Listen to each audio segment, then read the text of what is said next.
നമസ്കാരം. പ്രായമായവരുടെ ക്ഷേമവും ശാക്തീകരണവും ഉറപ്പാക്കാൻ വേണ്ടിയുള്ള ഒരു കിടിലൻ ഗൈഡിലേക്ക് നമുക്കൊന്ന് കടക്കാം. വൈകാരിക പിന്തുണ മുതൽ നിയമപരിരക്ഷ വരെ ഉൾപ്പെടുന്ന പ്രധാനപ്പെട്ട 5 കാര്യങ്ങളാണ് നാം ഇതിൽ നോക്കുന്നത്.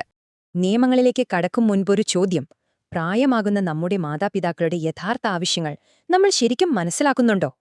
അവരുടെ യഥാർത്ഥ സന്തോഷം പ്രധാനമായും 3 കാര്യങ്ങളിലാണ്: അച്ചീവ്മെന്റ്, അഫെക്ഷൻ, പിന്നെ ആക്സെപ്റ്റൻസ്.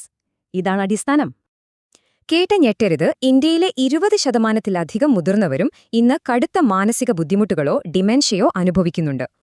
അവരുടെ ഈ ബുദ്ധിമുട്ടുകളെ വെറും ദുശ്ശാഠ്യമായി തള്ളിക്കളയരുത്. അത് നമ്മൾ അവരെ മനസ്സിലാക്കാൻ വേണ്ടിയുള്ള ഒരു നിലവിളിയാകാം. ഇനി ഫോണുകളുടെ കാര്യമെടുക്കാം.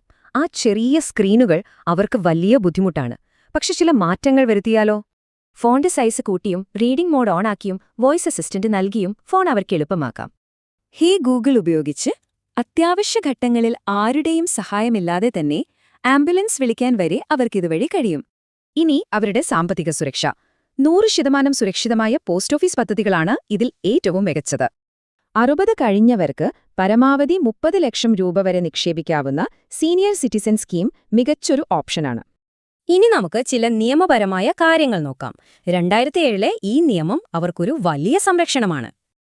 മാതാപിതാക്കളെ സംരക്ഷിക്കാൻ മക്കൾക്ക് നിയമപരമായ ബാധ്യതയുണ്ട്. പ്രതിമാസം 10,000 രൂപ വരെ ജീവനാംശം നൽകാൻ ഇതിലൂടെ ഉത്തരവിടാം. പ്രായമായവരെ ഉപേക്ഷിക്കുന്നത് തീർത്തും വലിയൊരു കുറ്റമാണ്. 3 മാസം ജയിലോ 5,000 രൂപ പിഴയോ ലഭിക്കാം. ഇതിലെ ഏറ്റവും ശക്തമായ ഭാഗം എന്തെന്നോ? സംരക്ഷണം നൽകിയില്ലെങ്കിൽ എഴുതിക്കൊടുത്ത സ്വത്തുക്കൾ വരെ തിരികെ പിടിക്കാൻ നിയമമുണ്ട്. അവസാനമായി, നമ്മുടെ കേരള സർക്കാർ വയോജനങ്ങൾക്കായി നടപ്പിലാക്കുന്ന ചില പ്രത്യേക ക്ഷേമ പദ്ധതികൾ എന്തൊക്കെയെന്നു കൂടി നമുക്ക് നോക്കാം.